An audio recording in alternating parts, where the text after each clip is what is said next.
హల్లెలూయా! దేవునికి స్తోత్రం. మనమందరం ఈ విధంగా కలుసుకోవడానికి అవకాశం ఇచ్చిన దేవునికే వందనాలు. మొదటగా మనం ఒక ప్రార్థన చేసుకొని, తర్వాత పాట పాడి దేవుని స్తుతించి, తర్వాత వాక్యోద్దేశంలోనికి వెళ్దాము. ప్రార్థన. పరిశుద్ధ జీవాధిపతి జీవంగల దేవ, యేసయ్య ఈ విధంగా అందరినీ కలుసుకునేందుకు అవకాశం ఇచ్చిన మీకే వందనాలు తండ్రి. ఇప్పుడు వాక్యం వింటున్నందరికీ వాక్యం బాగా అర్థమయ్యేందుకు, అలాగే ఆరాధనలో పాల్గొని మీ ఆశీర్వాదాలను పొందుకునేందుకు సాయం చేయండి. నజరేయుడైన యేసు నామములో అడుగుచున్నాం తండ్రి. ఆమేన్. Thank you Jesus. కలువరి నాద నిన్ను చూడాలి, నా యేసుదేవా నిన్ను చేరాలి, నీ రక్తధారలే నన్ను కడగాలి, నీదు సాక్షిగా నేను బ్రతకాలి.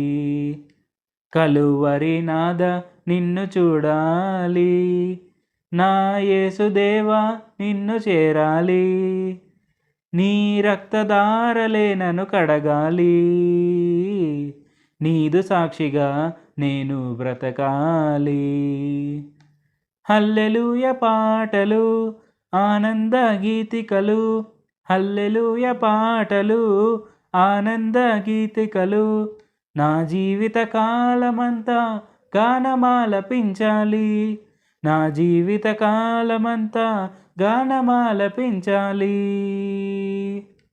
నీ స్వస్థత కావాలి, నీదు మాటలే వినాలి, నా జీవిత కాలమంతా నీ గానము చేయాలి. నీ స్వస్థత కావాలి, నీదు మాటలే వినాలి, నా జీవిత కాలమంతా నీ గానము చేయాలి. నీ రెక్కల చాటున నేను దాగి ఉండాలి, నీ రెక్కల చాటున నేను దాగి ఉండాలి, నా ప్రాణనాథుడాని స్తోత్రగీతి పాడాలి, నా ప్రాణనాథుడాని స్తోత్రగీతి పాడాలి. కలువరి నాద నిన్ను చూడాలి, నీదు అడుగు జాడల యందు నేను సాగిపోవాలి, నీ జల్దరు నీడలోన నేను విశ్రమించాలి, నీదు అడుగు జాడల యందు నేను సాగిపోవాలి, నీ జల్దరు నీడలోన నేను విశ్రమించాలి. బూదిగంత వాసులంతా నీవేరా రాజువనుచు, బూదిగంత వాసులంతా నీవేరా రాజువనుచు, నీ దివ్య ప్రేమ సువార్త లోకమంత చాటాలి, నీ దివ్య ప్రేమ సువార్త లోకమంత చాటాలి. కలువరి నాద నిన్ను చూడాలి, నా యేసుదేవా నిన్ను చేరాలి, నీ రక్తధారలే నన్ను కడగాలి, నీదు సాక్షిగా నేను బ్రతకాలి. నీ నామము ఎరుగని వారి కడకు నేను పోవాలి, నీ దివ్య ప్రేమ సువార్త లోకమంత చాటాలి. నీ నామము ఎరుగని వారి కడకు నేను పోవాలి, నీ దివ్య ప్రేమ సువార్త లోకమంత చాటాలి.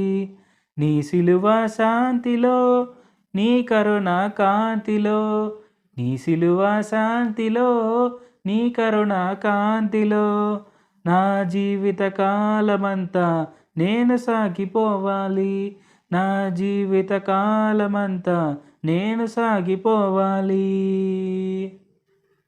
కలువరి నాద నిన్ను చూడాలి, నా యేసుదేవా నిన్ను చేరాలి, నీ రక్తధారలే నన్ను కడగాలి, నీదు సాక్షిగా నేను బ్రతకాలి. కలువరి నాద నిన్ను చూడాలి. హల్లెలూయ పాటలు ఆనంద గీతికలు, హల్లెలూయ పాటలు ఆనంద గీతికలు, నా జీవిత కాలమంతా గానమాలపించాలి, నా జీవిత కాలమంతా గానమాలపించాలి. హల్లెలూయ.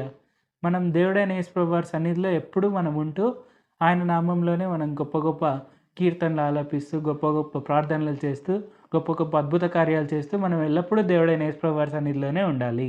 సో, తప్పక ఇప్పుడు వాక్యం వింటున్న అందరికీ వాక్యం బాగా అర్థమవుతుంది. అలాగే వారు తప్పక ఆయన సన్నిధిలోనే అంటే దేవుడైన యేసుప్రభు వారి సన్నిధిలోనే ఉంటారు అని నేను భావిస్తున్నాను. ఇప్పుడు మనం వాక్యోపదేశంలోనికి వెళ్దాము.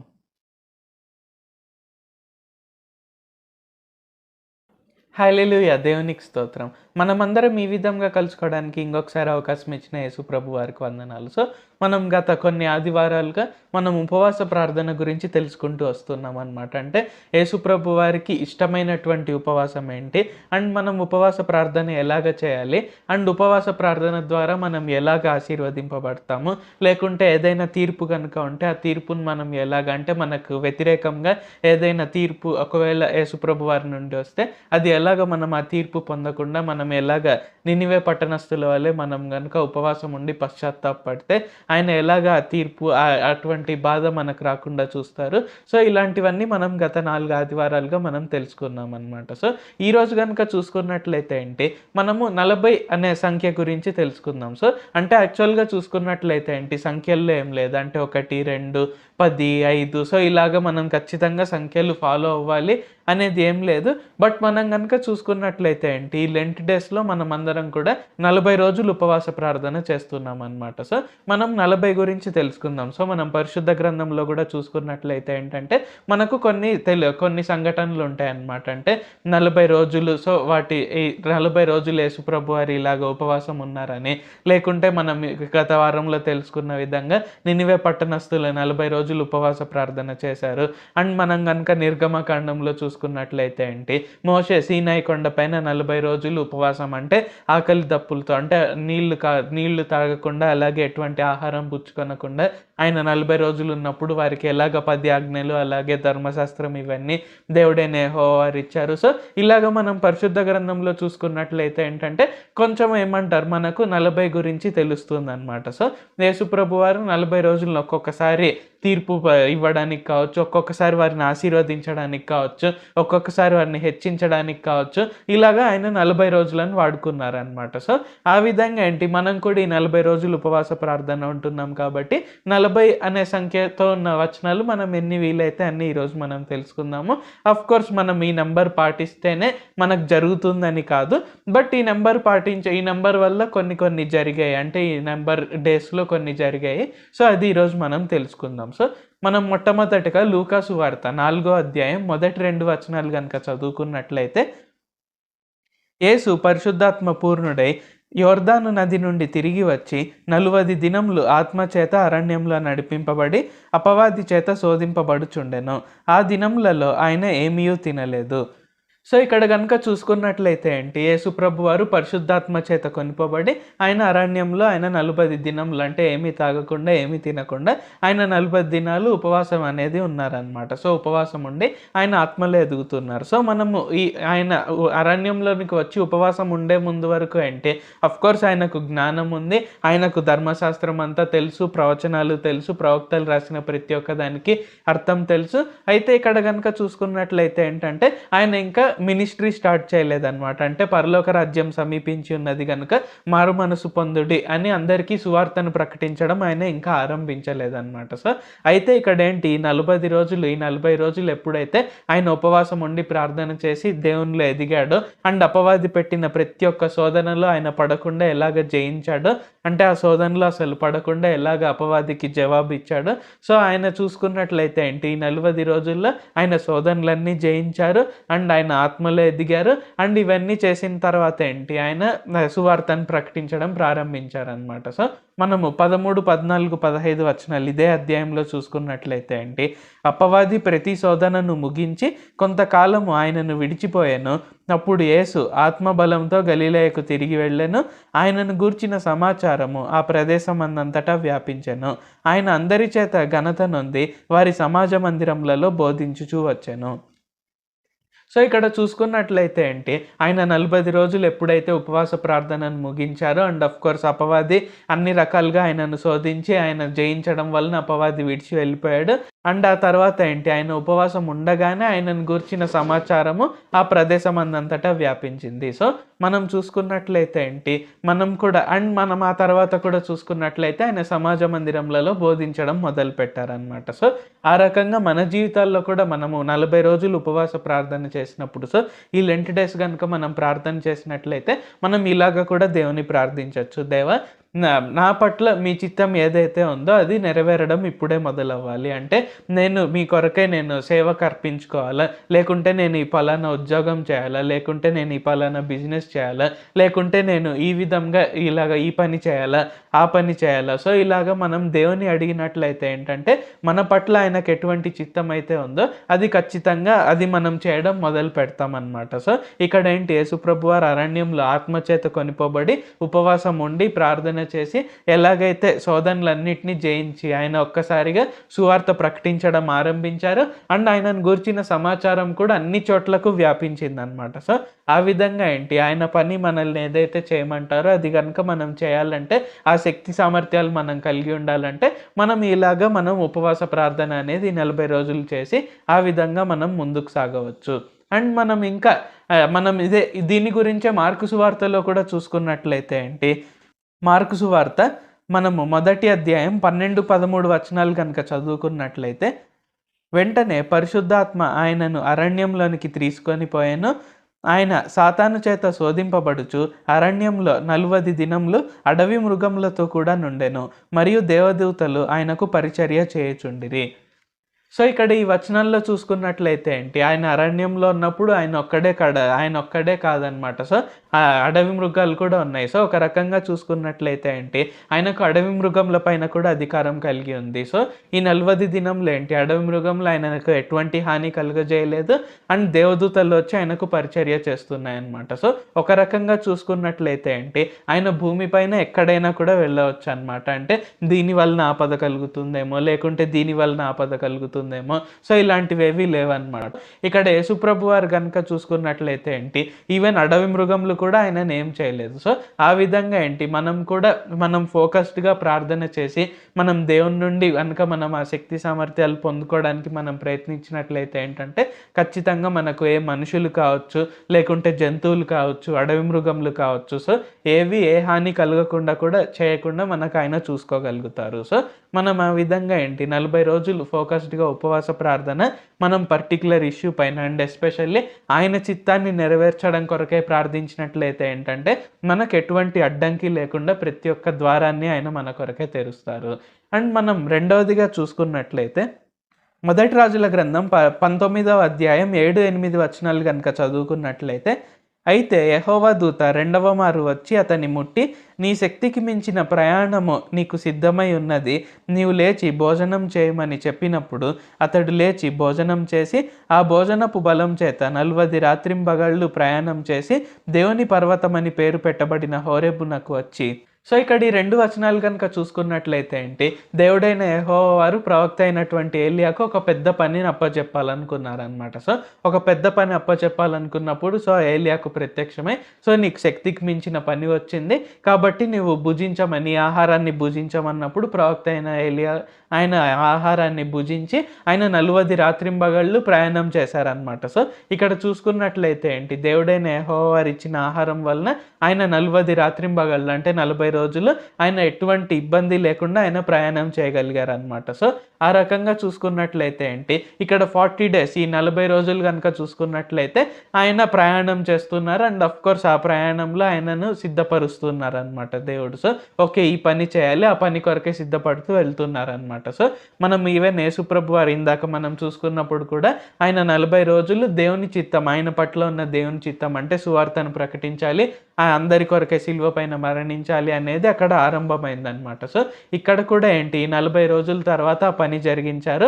అండ్ ఆ 40 రోజుల కొరకు కూడా ఇక్కడ దేవుడు ఆయనకు శక్తి వచ్చే విధంగా ఆహారాన్ని సమకూర్చారనమాట. సో ఆ విధంగా చూసుకున్నట్లయితే ఏంటి, ఈ 40 రోజుల తర్వాత ప్రవక్త అయినటువంటి ఏలియా ఇక్కడ దేవుడైన యెహోవా వారి యొక్క పనిని జరిగించారు. సో ఆ విధంగా చూసుకున్నట్లయితే ఏంటి, దేవుడు మన కొరకే సిద్ధపరిచిన పనిని మనం చేయడానికి మనం 40 రోజులు సిద్ధపడొచ్చు. అంటే ఖచ్చితంగా నేను 40 రోజులే సిద్ధపడాలా, 39 రోజులు సిద్ధపడితే దేవుడు చేయడా? సో ఇలాగ కాదు. బట్ మనం పరిశుద్ధ గ్రంథంలో మనం ఈ సంఘటనలన్నీ చూసుకున్నట్లయితే ఏంటి, అక్కడ యేసుప్రభు వారు 40 రోజులు సిద్ధపడ్డారు. అంటే శోధనలన్నీ జయిస్తూ, అలాగే ఆయన దేవదూతల చేత పరిచర్య పొందుకుంటూ, ఆత్మలో ఎదుగుతూ, జ్ఞానాన్ని పొందుకుంటూ, ప్రార్థనా జీవితంలో ఎదుగుతూ, సో ఆ విధంగా ఏంటి, ఆయన ఒక్కసారిగా వడ్రంగి పని చేసే యేసుప్రభు వారు ఒక్కసారిగా ఆయన సువార్త ప్రకటిస్తూ అండ్ ఆ తర్వాత శిలువ పైన మరణించే స్థాయికి ఆయన ఆత్మలో ఎదిగారనమాట. సో ఇక్కడ ప్రవక్త అయినటువంటి ఏలియా కూడా ఏంటి, మనం ముందు చూసుకున్నట్లయితే ఆయనకు అంతగా శక్తి లేదు. అండ్ యాక్చువల్గా మనం ఈ ముందు అధ్యాయం, ఈ ముందు వచనాలు చదువుకున్నట్లయితే ఏంటంటే, యెజబెల్ ఖచ్చితంగా నేను చంపేస్తాను, అంటే తల బాడీ ఒకే రకంగా ఉండదు, అంటే నేను తలని చీల్చేస్తాను, నరికేస్తాను అన్నప్పుడు ప్రవక్త అయినటువంటి ఏలియా పారిపోయి వస్తాడనమాట. కానీ దేవుడైన యెహోవా ఆయనకు ఆహారాన్ని సిద్ధపరిచి ఆయన భుజించి ఆ 40 రాత్రింబగళ్ళు ప్రయాణం చేసినప్పుడు ఏంటి, ఆ తర్వాత దేవుడైన యెహోవా ఏ పని చెప్తే అది ఆ పని చేయగలిగారనమాట. అంటే ఎటువంటి భయము లేకుండా, ఎటువంటి చింత లేకుండా, నన్ను ఎవరు ఏం చేయలేరు, నా దేవుడు నాతో ఉన్నాడు అనే ధైర్యంతో ఆయన ముందుకు వెళ్ళారనమాట. సో ఆ విధంగా మన జీవితాల్లో కూడా చూసుకున్నట్లయితే ఏంటి, ఈ 40 రోజుల ఉపవాస ప్రార్థనలో మనం క్లియర్గా ప్రిపేర్ అవ్వచ్చు. దేవా, నా కొరకే మీ చిత్తం ఏదైతే ఉందో నేను అది చేయుటకు నేను ఆరంభించాలి, అది చేయాలి అనే విధంగా మనం ప్రార్థన చేయొచ్చు.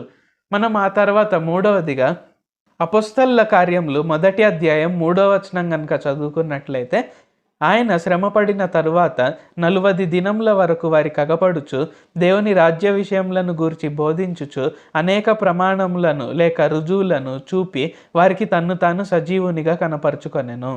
సో ఇక్కడ ఈ వచనం కనుక చూసుకున్నట్లయితే ఏంటి, ఇక్కడ యేసుప్రభు వారు తిరిగి పునరుత్థానుడైన తర్వాత అండ్ ఆఫ్ కోర్స్ శిష్యుల్లో కూడా కొంతమందికి డౌట్ ఉండింది అనమాట. సో ఎస్పెషల్లీ తోమా కంటే నిజంగా యేసుప్రభు వారు పునరుత్థానుడయ్యాడా లేదా అనే విధంగా వాళ్ళకు రకరకాలుగా డౌట్స్ ఉండిందనమాట. సో మనం ఇంకా యేసుప్రభు వారు సిలువ వేసే టైంలో కూడా ఏంటి, పేతురు 3 సార్లు నాకు యేసుప్రభు వారు తెలియదన్నాడు అన్నాడు. అండ్ అలాగే మిగిలిన శిష్యులు కూడా ఆయనను విడిచి వెళ్ళిపోయారు. అండ్ ఆ తర్వాత మనం యోహాను సువార్త చివరి అధ్యాయంలో చూసుకున్నట్లయితే ఏంటి, వారందరూ ఇంకా చేపలు పట్టుకొని బ్రతకాలనుకుంటారనమాట. కానీ యేసుప్రభు వారు తిరిగి వారికి కనిపించి, అంటే నేను పునరుత్థానుడయ్యాను, నాకు ఇంకా ఆ శరీరం అలాగే ఉంది అని ఆ తోమాకు కావచ్చు, పేతురుకు కావచ్చు, అందరి శిష్యులకు కావచ్చు ఆయన డౌట్స్ అన్నీ తీరుస్తూ మనం ఈ వచనంలో చూసుకున్నట్లయితే ఏంటి, 40 రోజులు అంటే 40 days ఆయన వారికి అగపడుచు దేవుని రాజ్య విషయంలను బోధిస్తూ నేను పునరుత్థానుడయ్యాను, నేను ఇంకా సజీవుడనే అని వారికి రకరకాలుగా ప్రూఫ్స్ చూపిస్తూ వస్తున్నారనమాట. సో ఇంగ్లీష్లో చూసుకున్నట్లయితే ఏంటంటే ఇన్ఫాలిబుల్ ప్రూఫ్స్ అని ఉంటుందన్నమాట. అంటే ఇంకేంటి, ఆయన చూపించిన రుజువులని ఏ రకంగా కూడా మనం ఇంకా ఎదురు చెప్పలేమన్నమాట. ఖచ్చితంగా ఆయన సజీవుడే, ఖచ్చితంగా ఆయన పునరుత్థానుడయ్యాడు అనే విధంగా వాళ్ళకు అనేక రుజువులను ఆయన చూపిస్తూ వచ్చారనమాట. సో ఇలాగ ఏంటి, యేసుప్రభు వారు ఎప్పుడైతే ఆ 40 రోజులు అలాగ చేశారో ఆ తర్వాత ఆయన వారిపైకి పరిశుద్ధాత్మను కుమ్మరించాడనమాట. సో ఈ 40 రోజులు కనుక చూసుకున్నట్లయితే ఏంటి, యేసుప్రభు వారు ఒక రకంగా శిష్యులను ప్రిపేర్ చేశారనమాట. అంటే ఇంకా భవిష్యత్తులో ఎప్పుడు కూడా సందేహపడకుండా, భవిష్యత్తులో ఇంకెప్పుడు కూడా భయపడి నాకు యేసుప్రభు ఎవరో తెలియదు అని విడిచిపెట్టకుండా అండ్ ఇంకా ధైర్యంతో గొప్పగా వారు సువార్త ప్రకటించే విధంగా ఈ 40 రోజులు ఆయన వారిని ప్రిపేర్ చేశారనమాట. సో ఆ విధంగా ఏంటి, యేసుప్రభు వారు కూడా ఇప్పుడు మనం ఈ 40 రోజుల్లో, ఈ 40 రోజుల ఉపవాస ప్రార్థనలో మనం ఫోకస్డ్గా మనం దేవునికి ప్రార్థన చేసినట్లయితే, దేవా, నా పట్ల మీ చిత్తం ఏదైతే ఉందో అది నెరవేర్చండి, నేను భయపడకుండా, నేను చింతపడకుండా, నాకు ఇలాగ జరుగుతుందా లేకుంటే ఇది నేను చేయలేను కదా, సో ఇలాంటి సందేహాలన్నీ తీసివేయండి. నాకు శిష్యులకు ఎలాగైతే మీరు అనేక రుజువులను చూపించారో, ఇన్ఫాలిబుల్ ప్రూఫ్స్ని చూపించారో నాకు అలాగ చూపించండి. సో ఒక్కొక్కసారి ఏమవుతుంటుందంటే, యేసుప్రభు వారు మనల్ని ఒక పని చేయమన్నప్పుడు అది మనం చేయలేమనుకుంటాం. సో ఆయన మోషేకి కనబడినప్పుడు కూడా ఏంటి, మోషే చెప్తాడనమాట, ఓకే, నన్ను కాకుండా దేవా మీరు ఎవరినైతే ఎన్నుకున్నారో ఆ వ్యక్తి ద్వారా చేయించండి అన్నప్పుడు దేవుడైన యెహోవా వారు ఏమంటారు, నేను నిన్నే ఎన్నుకున్నాను అని కొన్ని రుజువులు చూపిస్తారనమాట. సో అంటే కర్రను పాముగా మార్చేది కావచ్చు, ఓకే, లేకుంటే నీ చెయ్యిని నీ వస్త్రంలో పెట్టుకొని బయటకు తీయన్నప్పుడు చెయ్యి అంతా ఒక రకంగా స్నో లాగా, అంటే ఒక రకంగా కుష్టు పట్టిన విధంగా మంచు వలె అవ్వడము, వెంటనే మళ్ళీ చెయ్యి లోపల తీసి బయటకు తీయంగానే వెంటనే మామూలు చేయడము. సో ఇలాగ కొన్ని రుజువులను చూపించినప్పుడు ఆ తర్వాత మోషే అహరోన్ సహాయంతో వెళ్తారనమాట. సో ఆ విధంగా ఏంటి, యేసుప్రభు వారు మనం ఒకవేళ సందేహపడితే ఆయన ఖచ్చితంగా ప్రూఫ్ చూపిస్తారు. అంటే ఇంకా ఖచ్చితంగా నువ్వు నన్ను సందేహపడేవు, నేను నిన్ను విడిచిపెట్టేస్తాను, సో అలాగ ఉండరు యేసుప్రభు వారు. ఖచ్చితంగా కొన్ని రుజువులను ఆయన మనకు చూపిస్తారు. అండ్ అది అలా ఎలాంటి రుజువులను చూపిస్తారు, ఇన్ఫాలిబుల్ ప్రూఫ్స్, అంటే ఇంకా రుజువులను మనం ఏ రకంగా ఎదుర్కోలేమన్నమాట. సో అలాంటి రుజువులను ఆయన మనకు చూపిస్తారు. ఖచ్చితంగా మనకు ఏ పనినైతే ఆయన అప్పగించారో అది చేసే విధంగా ఆ శక్తి సామర్థ్యాలను ఇచ్చారు. సో ఒకవేళ మీరు ఈ ఉపవాస ప్రార్థనలో పాల్గొంటున్నట్లయితే ఖచ్చితంగా ఈ 40 రోజుల్లో ఖచ్చితంగా ఆయన చిత్తం కొరకే ప్రార్థన చేయండి. అంటే ఇంకేముంది, కొన్ని రోజులే కదా మిగిలింది అని మనం బాధపడాల్సిన పని లేదు. ఆయన ఖచ్చితంగా విశ్వాస సహితంగా అయిన ప్రార్థనను ఆయన ఖచ్చితంగా వింటారు. సో మనం ఆ విధంగా ప్రార్థన చేయవచ్చు. అండ్ మనం ఆ తర్వాత మొదటి సమూయేలు గ్రంథము 17వ అధ్యాయం 16వ వచనం కనుక చదువుకున్నట్లయితే, ఆ ఫిలిష్తీయుడు ఉదయం నన్ను సాయంత్రం నన్ను బయలుదేరుచు 40 దినములు తన్ను తాను అగపరుచుకొనుచు వచ్చెను. సో ఇక్కడ ఈ వచనం కనుక చూసుకున్నట్లయితే ఏంటి, ఇది యాక్చువల్గా గొల్యాత్ అనమాట. సో ఈ ఫిలిష్తీయుడు ఎవరంటే గొల్యాత్ అనమాట. సో గొల్యాతు ఆ 40 రోజులు 40 దినములు ప్రతిరోజు వచ్చి నన్ను ఎవరైనా ఎదుర్కొనేవారు ఉన్నారా, సో నన్ను కనుక మీరు హతమార్చినట్లయితే, నన్ను కనుక ఓడించినట్లయితే ఫిలిష్తీయుల రాజ్యం అంతా మీదే, మీరు యుద్ధం చేయవలసిన పని లేదు, ఏం చేయాల్సిన పని లేదు, నన్ను జయిస్తే చాలు అని ప్రతిరోజు గర్వంగా ఇజ్రాయేలీలందరి ఎదుట 40 రోజులు చెప్తూ వచ్చేవాడు అనమాట. సో 40 రోజులు ఒక రకంగా చూసుకున్నట్లయితే ఏంటి, ఇది దేవుడైన యెహోవా వారు దావీదుని హెచ్చించడానికి కొరకు అన్నట్లు కూడా కనిపిస్తుంది. ఎందుకంటే 40 రోజులు అలాగ ఏంటి, ప్రతిరోజు ఇజ్రాయేలీలు వస్తారు, గొల్యాతును చూస్తారు. గొల్యాతు ఎంత అంటే శారీరకంగా ఎంత పెద్దవాడు, సో అతనికి ఎంతగా శక్తి ఉంది అనేది వారు చూస్తూనే ఉన్నారు. సో ఒక రకంగా చూసుకున్నట్లయితే ఏంటి, 40 రోజులు ప్రతిరోజు వచ్చి చూడడము, ఎవ్వరం ఏం చేయలేంలే అని వెళ్ళిపోవడము. సో అలాగా 40 రోజులు జరిగేసరికి ఒక రకంగా ఇజ్రాయేలీలందరి మైండ్లో, ఈవెన్ రాజైన సౌల్ మైండ్లో కూడా ప్రింట్ అయిపోయి ఉంటుంది అనమాట. ఓకే, గొల్యాతును మనం ఏం చేయలేదు, అతను చాలా ఎత్తుగా ఉన్నాడు, చాలా కండలు తిరిగి ఉన్నాడు, సో అతని చేతిలో ఆయుధాలు చాలా పెద్దగా ఉన్నాయి, సో మనం ఏమీ చేయలేము అతన్ని అన్నప్పుడు దేవుడైన యెహోవా వారు దావీదుని లేవనెత్తి గొల్యాతు పైన జయం పొందే విధంగా చూశారనమాట. సో ఆ విధంగా చూసుకున్నట్లయితే ఏంటి, ఒక రకంగా చూసుకున్నట్లయితే దావీదుని హెచ్చించుట కొరకే అనే విధంగా ఇక్కడ ఈ సమస్య ఉందన్నమాట. సో ఒక్కొక్కసారి మన జీవితాల్లో కొన్ని సమస్యలు రావచ్చు. అంటే ఈ సమస్యల వల్ల నేను ఇంకేం చేయలేను, నా జీవితం ఇంతే, నేను దీంతోనే మూవ్ ఆన్ అయిపోవాలి, సో నాకు ఈ వ్యాధి వచ్చింది, షుగర్ వ్యాధి వచ్చింది, సో నేను ఇంతే, నేను ఈ షుగర్ని నేను వేళ్లతో సహా నేను ఈ వ్యాధిని తీయలేను, కాబట్టి నేను టాబ్లెట్స్ వేసుకుంటూ రోజు షుగర్ కంట్రోల్లో ఉంచుకోవాలి, లేకుంటే నేను ఇలాగ ఇన్సులిన్ వేసుకుంటూ కవర్ చేసుకోవాలి. సో అలాగా మనం అనుకుంటూ ఉండవచ్చు. కానీ కొన్ని సమస్యలు యేసుప్రభు వారు ఎందుకు అలో చేస్తారు అంటే, ఆయన మనల్ని హెచ్చించడానికి అలో చేస్తారు. సో ఇక్కడ ఏంటి, ఇక్కడ దావీదుని హెచ్చించడానికి ఇక్కడ దేవుడైన యెహోవా వారు ఏం చేశారు, అక్కడ గొల్యాతుని పెట్టారు. సో ఆ విధంగా మన జీవితాల్లో కొన్ని గొల్యాతు లాంటి సమస్యలు ఉండవచ్చు. సో అవి మనల్ని నశింపజేయడానికి కాదు, కానీ అది హెచ్చించడానికే. సో ఇక్కడ 40 రోజులు ఎలాగైతే ఇజ్రాయేలీల మైండ్లో ప్రింట్ అయిపోయినా సరే, దేవుడైన యెహోవా వారు దావీదు ద్వారా వారికి విడుదల అనేది ఇచ్చారు, విజయాన్ని అనేది ఇచ్చారు. సో ఆ విధంగా మన జీవితాల్లో కూడా ఖచ్చితంగా ఆయన మనకు విజయాన్ని ఇస్తారు. సో మనం ఈ లెంట్ డేస్లో ఈ 40 రోజుల్లో ఉపవాస ప్రార్థన, సో అనేక మంది ఆల్రెడీ మనం చేస్తూ వస్తున్నాము. సో ఖచ్చితంగా ఏంటంటే ఆయన ఖచ్చితంగా రివార్డ్ ఇస్తారు. గొల్యాతు లాంటి సమస్యల్ని కూడా ఆయన తీసివేస్తారు. సో ఇంత పెద్ద సమస్య అయినా సరే మనం భయపడకుండా స్టిల్ మనం దేవుని అనుకొని ఉంటే, స్టిల్ మనం కనుక ఆయనకు ప్రార్థన చేస్తున్నట్లయితే ఏంటంటే ఆయన ఖచ్చితంగా మనకు విడుదలనిస్తారు. సో ఇక్కడ దావీదు కూడా అనే మాటలు ఏంటి, ఈ సున్నతి లేని ఫిలిష్తీయుడు ఎవరు, దేవుడైన యెహోవా వారి జనుల పైన దుర్భాషలాడడానికి అసలు వాడెవరు అనే విధంగా ఇక్కడ ఏంటి, ఇక్కడ దావీదు అఫ్ కోర్స్ ఇంకా రాజుగా అభిషేకింపబడ్డాడు కానీ రాజు కాలేదు. సో ఇక్కడ ఏంటి, దావీదు లేచి దేవుడైన యెహోవా వారి సహాయంతో గొల్యాతు గొల్లియాతును హతమార్చాడు, ఇజ్రాయేలీలకు విజయాన్ని అందించాడు, అనేక గొప్పగా ఘనపరచబడ్డాడు అనమాట. సో సౌలు 1000 కొలది, దావీదు 10,000 కొలది అనే విధంగా అక్కడ పాటలు కూడా పాడుకున్నారనమాట. సో ఆ విధంగా ఏంటి, మన జీవితంలో కూడా గొల్లియాతు లాంటి సమస్యలు ఉంటే అది మనల్ని హెచ్చించడానికి, అందరి కళ్ళ ఎదుట మనకు గొప్ప ఘనతను దయచేయడానికే తప్ప ఇంకా దేని కొరకు కాదు. మనం ఆ తర్వాత నిర్గమకాండం 24వ అధ్యాయం 18వ వచనం కనుక చదువుకున్నట్లయితే, అప్పుడు మోషే ఆ మేఘంలో ప్రవేశించి కొండ మీదకి ఎక్కెను. మోషే ఆ కొండ మీద రేయింబవళ్ళు 40 దినములుండెను. సో ఇక్కడ ఈ వచనంలో కనుక చూసుకున్నట్లయితే ఏంటి, మనకందరికీ తెలిసిన విధంగా ఇక్కడ మోషే, సో దైవజనులైనటువంటి మోషే ఆయన కొండపైకి ఎక్కారనమాట. సో అంటే ఇక్కడ ఏంటి, సీనాయి కొండపైకి ఎక్కి 45 రోజులు అంటే 40 పగళ్ళు 40 రాత్రిళ్ళు ఆయన ఏమీ తినలేదు, ఏమీ త్రాగలేదు, ఆ విధంగా ఆ కొండపైన ఉన్నారు. సో ఆ కొండపైన ఉన్నప్పుడు ఏంటి, దేవుడైన యెహోవారు ఇజ్రాయేలీల కొరకై ఆయన 10 ఆజ్ఞల్ని ఇచ్చారు, అండ్ ఏమంటారు ధర్మశాస్త్రం ఇచ్చారు. సో ఏంటి, ఇలాగ ఫాలో అవ్వాలి అంటే ఒక రకంగా చూసుకున్నట్లయితే ఏంటి, ఆ 40 రోజులు ఆయన ఉపవాసం ఉండి దేవునితో గడపడం వల్ల ఏమైందంటే ఆయనకు అలాగే ఇజ్రాయేలీలందరికీ కూడా జీవ మార్గం అనేది దొరికిందనమాట. అంటే ఎలాగ మనం జీవించాలి, సో ఏది కరెక్ట్ ఏది రాంగ్, సో దేవుని దృష్టిలో కరెక్ట్ ఏంటి, దేవుని దృష్టిలో తప్పు ఏంటి, సో ఏ విధంగా మనం కనుక నడుచుకోగలిగితే మనం దేవునికి ఇష్టలై ఉంటాము, సో మనం ఏ విధంగా నడుచుకోకూడదు అంటే జీవ మార్గం వారికి దొరికిందనమాట. సో మనం ఈ వచనం అండ్ అలాగే మనము నిర్గమకాండంలోనే మనము 34వ అధ్యాయంలో 28వ వచనంలో చూసినా ఉంటుందన్నమాట. అతడు 40 రేయింబగళ్ళు యెహోవాతో కూడా అక్కడ నుండెను. అతడు భోజనం చేయలేదు, నీళ్లు త్రాగలేదు. అంతలో ఆయన ఆ నిబంధన వాక్యములను అనగా 10 ఆజ్ఞలను ఆ పలకల మీద వ్రాసెను. సో ఇక్కడ ఏంటి, 40 రోజులు ఆయన నీళ్లు త్రాగలేదు, ఆహారము పుచ్చుకొనలేదు. అంటే బేసికల్లీ ఉపవాసం ఉంటూ దేవునితో గడుపుతూ దేవుడు చెప్పే మాటలు వింటూ ఉండగా వారికి 10 ఆజ్ఞలు వచ్చాయి, అంటే ధర్మశాస్త్రం వచ్చింది.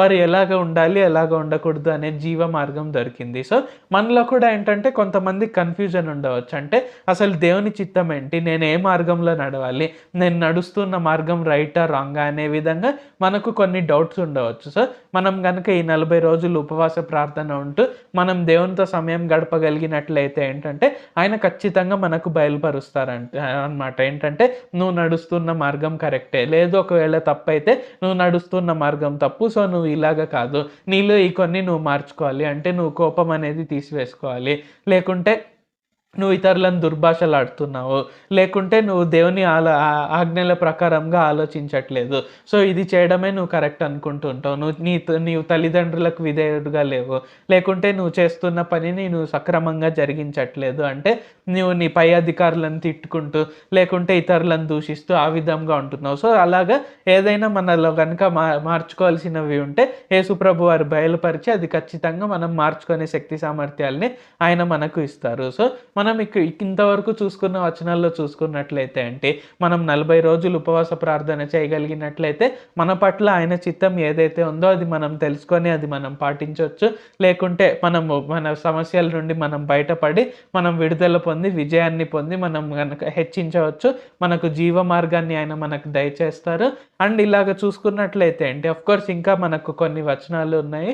సో దేవుని చిత్త ప్రకారంగా మనం వీలైతే వచ్చే వారం అది తెలుసుకుందాము, లేకుంటే దేవుడు బోధించినది మనం విందాము. సో మనము ఈరోజు కనుక చూసుకున్నట్లయితే 40 రోజుల యొక్క ప్రాముఖ్యత తెలుసుకున్నాం. అంటే సంఖ్యలో ఏదో గొప్పతనం ఉంది, ఖచ్చితంగా 40 రోజులు చేస్తేనే అని కాదు, కానీ మనం బైబిల్లో మనం ఈరోజు చూసుకున్నాం అనమాట. సో ఈ 5-6 అధ్యాయాల ద్వారా, ఈ 5-6 వచనాల ద్వారా మనం తెలుసుకున్నాము, ఓకే 40 రోజులు ఇలాగ ఉంటే ఇలాగ విడుదల పొందుకోవచ్చు, లేకుంటే విజయాన్ని పొందుకోవచ్చు, లేకుంటే మనం నడిచే మార్గం కరెక్టా రాంగా మనం తెలుసుకొని సరిదిద్దుకోవచ్చు, లేకుంటే నిజంగా నా పట్ల యేసుప్రభు వారి యొక్క చిత్తం ఏంటి, నేను ఎలాగ పాటించాలి, సో నేను ఎలాగ ఎక్కడికి వెళ్ళాలి, ఏం చేయాలి అనేది. సో ఇలాగ ఏంటంటే ఒక రకంగా చూసుకున్నట్లయితే అంటే మన జీవితంలో ఏ ఇష్యూ కొరకు అయినా మనము ఈ ఉపవాస ప్రార్థన అనేది చేయొచ్చు.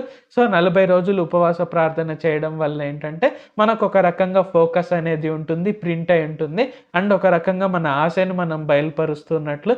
సో ఇక్కడ చూసుకున్నట్లయితే ఏంటి ఇజ్రాయేలీలకు కూడా ఇక్కడ ఏంటి 40 రోజులు గొల్లియాత్ వచ్చి చెప్పేసరికి ఇంకా ప్రింట్ అయిపోయింది అనమాట ప్రతి ఒక్కరిలో, ఓకే మేము జయించలేము అనే విధంగా ఉంది.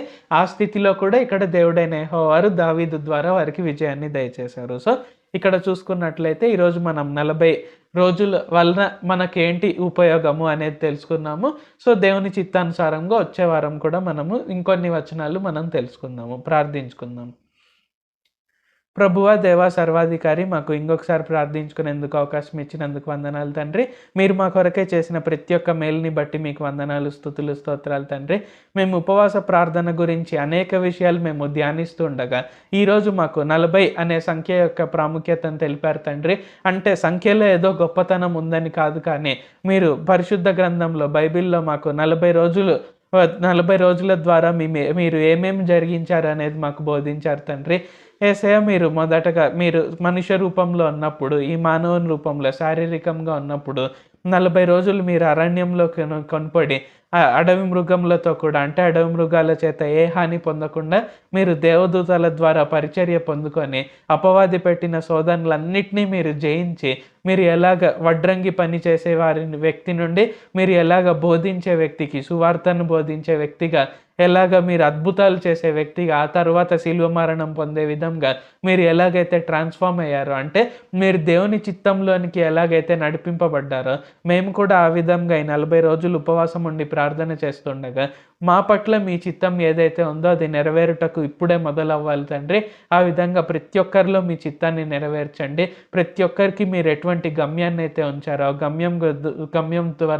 గమ్యం వద్దకు వారు ప్రతిరోజు పరిగెత్తుటకు సహాయం చేయండి తండ్రి. ఎలాగైతే మీరు ప్రవక్త అయినటువంటి ఏలియాను ఆ 40 రోజులు కూడా ఆయన ప్రయాణం చేసే విధంగా మీరు ఎలాగైతే ప్రిపేర్ చేశారో, మీ చిత్తానుసారంగా 40 రోజులు ఎలాగైతే ప్రిపేర్ చేశారో మమ్మల్ని కూడా ఆ విధంగా సిద్ధపరచండి, ప్రిపేర్ చేయండి తండ్రి.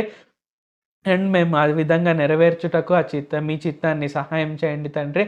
అలాగే మీరు 40 రోజులు ఇజ్రాయేలీల మైండ్లో ప్రింట్ అయినప్పుడు కూడా, అంటే ఇంకా మేము గొల్యాతును జయించలేము, ఫిలిస్తీయులను జయించలేము అనుకున్నప్పుడు, ఇంకా వారు ఓటమిని అంగీకరిస్తున్నప్పుడు కూడా మీరు దావీదును లేవనెత్తి గొప్పగా మీరు ఆయన ద్వారా మీరు ఎలాగైతే వారికి విజయాన్ని అనుగ్రహించారో మాకు కూడా విజయాన్ని అనుగ్రహించండి. మేము ఏ విషయంలో కూడా ఓడిపోకుండా మేము మీ సహాయం ద్వారా, మీ కృప ద్వారా మేము విజయులై ఉండుటకు సహాయం చేయండి. ఎలాగైతే సౌలు 1000 కొలది, దావీదు 10,000 కొలది అనే విధంగా వారు పాడే విధంగా దావీదుకి ఎటువంటి ఘనతనైతే దయచేశారో మాకు అటువంటి ఘనతను దయచేయండి.